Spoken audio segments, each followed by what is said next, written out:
Hi friends, welcome back to our channel. Sunday afternoon lunch ఏం prepare చేయలేదు. జొమాటోలో order అయితే పెట్టుకున్నాము. ఒక స్పెషల్ చికెన్ మొగలై బిర్యానీ, ఒక స్పెషల్ చికెన్ ఫ్రైడ్ రైస్ అయితే ఆర్డర్ పెట్టాము. సారీ, బిర్యానీ క్లిప్ డిలీట్ అయిపోయింది, సో అందువల్ల ఇక్కడ యాడ్ చేయలేదు. బిర్యానీ అయితే చాలా బాగుంది ఫ్రైడ్ రైస్ మీద. రెండింటితో కంపేర్ చేస్తే బిర్యానీ బాగుంది అనిపించింది. అండ్ ఫ్రైడ్ రైస్తో ఒక చికెన్ కర్రీ అయితే ఇచ్చారు, అది అంతేం బాగాలేదు. ఓకే అనిపించింది. ఇంకా బిర్యానీతో పాటు ఒక థమ్స్అప్ కూడా తెచ్చుకున్నాము. బిర్యానీ ఉన్నప్పుడు డ్రింక్ లేకపోతే ఎలా, సో థమ్స్అప్ కూడా అయితే తెచ్చుకున్నాము. ఇంక ఈరోజు సండే కదా, ఈవినింగ్ అలా జూడియోకి అయితే వెళ్ళాము. అక్కడ కలెక్షన్ అయితే బాగుంది. మా హస్బెండ్కి షర్ట్స్ తీసుకుందామని చెప్పేసి అయితే వెళ్ళాము. ఒక 3 షర్ట్స్ అయితే తీసుకున్నాము. ఇంకా ప్యాంట్స్ అయితే కుదరలేదు, కొన్ని అయితే సైజెస్ అవైలబుల్గా లేవు, సో అందుకని చెప్పేసి ఇంకా షర్ట్స్ ఒకటే అయితే తీసుకున్నాము. ఇంకా అక్కడ కాస్మెటిక్స్, హెయిర్ యాక్సెసరీస్, ఇంకా పెర్ఫ్యూమ్స్ అయితే 99 నుంచే స్టార్ట్ అయ్యాయి. స్లిప్పర్స్, షూస్ ఇలా అన్నీ అయితే ఉన్నాయి. కాస్ట్ కూడా రీజనబుల్గానే అనిపించింది. ఇదంతా గ్రౌండ్ ఫ్లోర్ అనమాట. సో ఇంకా ఫస్ట్ ఫ్లోర్కి అయితే వెళ్ళాము. ఫస్ట్ ఫ్లోర్లో వచ్చేసరికి ఉమెన్స్ వేరు, కిడ్స్ వేరు అయితే ఉన్నాయి.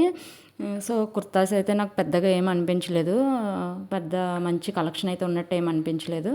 కిడ్స్ వేర్ ఓకే 2 టీషర్ట్స్ అయితే తీసుకున్నాను, బట్ మీకు వీడియోలో పెట్టలేదు. నార్మల్ టీషర్ట్స్ అయితే తీసుకున్నాను. ఇంకా మా హస్బెండ్ 3 షర్ట్స్ అయితే తీసుకున్నారని చెప్పాను కదా. ఆ షర్ట్స్ వచ్చేసరికి ఒకటేమో వైట్ షర్ట్, ఒకటేమో sky blue colour shirt and red colour shirt ఒకటైతే తీసుకున్నారు. ఈ మూడిట్లో ఏ షర్ట్ బాగుందో కామెంట్ చేయండి. అండ్ ఒక బ్యాగ్ అయితే తీసుకున్నా, స్లింగ్ బ్యాగ్ టైపు బ్యాగ్ అయితే బాగుంది. ఒక ఫోను, క్యాష్ పెట్టుకోవడానికి ఇలా బయటకు వెళ్ళినప్పుడు సింపుల్గా వెళ్ళిపోవచ్చు తీసుకొని, సో అందుకని చెప్పేసి అది అయితే తీసుకున్నా. ఇంకా ఒక లిప్ బామ్ అయితే తీసుకున్నాను, స్ట్రాబెరీ క్రష్ లిప్ బామ్. ఇంకా వచ్చేసేటప్పుడు అలా ట్రెండ్స్కి అయితే వెళ్ళాము. అప్పటికే టైము 10 అలా అయిపోతుంది, సో క్లోజింగ్ టైం వాళ్ళది. సో అందుకని చెప్పేసి అక్కడైతే వీడియో ఏం షూట్ చేయలేదు. ఒక లాంగ్ రెడ్ కలర్ ఫ్రాక్ అయితే తీసుకున్నాను. హ్యాండ్స్ వచ్చేసి బుట్ట హ్యాండ్స్ లా వచ్చేసి ఎలాస్టిక్ అయితే వచ్చింది. ఫ్రాక్ అయితే చాలా బాగుంది. మీకు ఎలా అనిపించిందో నాకు కామెంట్ చేయండి, బాగుందో బాగాలేదో. ఇక్కడ నుండి మండే ఆఫ్టర్నూన్ లంచ్లోకి పాలకూర పప్పు అయితే చేశాను. పెద్ద డిఫరెంట్గా అయితే ఏం చేయలేదు, నార్మల్గానే చేశాను.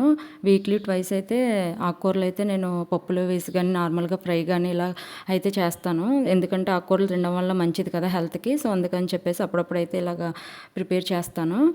ఈరోజైతే పాలకూర పప్పు అయితే చేశాను.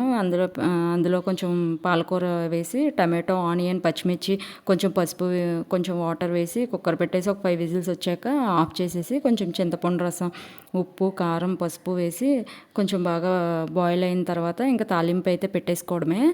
టేస్ట్ అయితే చాలా బాగుంటుంది. మనం పప్పులో ఏం వేసుకున్నా టేస్ట్ అయితే బాగుంటుంది. ఆకుకూరలు వేసినా సరే, టమాటా వేసుకున్నా సరే, ఏం వేసినా సరే పప్పు అయితే చాలా బాగుంటుంది. సో అందుకని చెప్పేసి అయితే నేనైతే అప్పుడప్పుడు ఇలా అయితే ప్రిపేర్ చేసుకుంటాను. ఇంకా ఈవినింగ్ డిన్నర్లోకి పెసరట్టు ఉప్మా అయితే చేశాను. ఉప్మాలో వెజిటబుల్స్ అన్నీ వేసుకొని చేసుకుంటే చాలా బాగుంటుంది. ఈరోజు నేనైతే నా దగ్గర ఉన్న వెజిటబుల్స్ అయితే వేసాను. క్యారెట్, క్యాప్సికమ్, బీన్స్, టమాటో అయితే వేస్ట్ చేశాను. టేస్ట్ అయితే చాలా బాగుంది, బట్ అల్లం అయితే లేదు, సో అందుకని కొంచెం అల్లం వెల్లుల్లి పేస్ట్ అయితే వేసాను.